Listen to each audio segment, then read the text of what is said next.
আসসালামু আলাইকুম ভিউয়ার্স। এই যে দুধ আমরা প্রতিদিন খাই। এই যে দেখেন, এই দুধ এটা হচ্ছে 1 লিটার।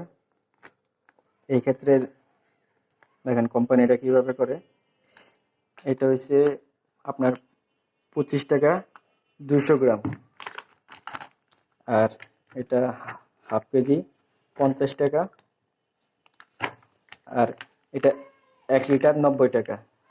তো এটা সব কোম্পানির দুধে একই রকমই, মিলভিটা হোক, আড়ং হোক, ফার্ম ফ্রেশ হোক।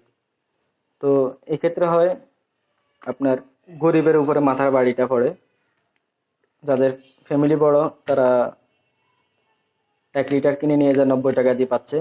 হাফ লিটার পড়তেছে 100 টাকা দুইটা।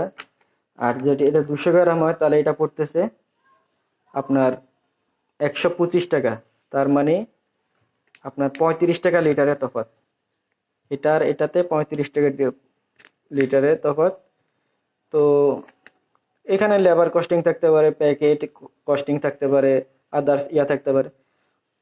তাই বলি 35 টাকা ডিফারেন্স হওয়ার কোনো যুক্তি আসে না। তো সর্বোপরি ওই যারা দিনে আনে দিনে খায় তাদের মাথার উপরে বাড়ে।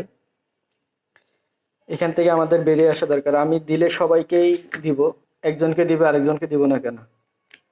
এখন 90 টাকার জায়গায় হয়তো বা এই দুধটা 100 টাকা বা 110 টাকা হইতে পারে, 125 টাকা তো হইতে পারে না। লেবার কস্টিং বা প্যাকেট কস্টিং এক্ষেত্রে তো এত বেশি হওয়ার কথা না। তো প্রত্যেক কোম্পানিকে বলবো আপনারা একটু করে সহনশীল জিনিসটা করেন। আসসালামু আলাইকুম।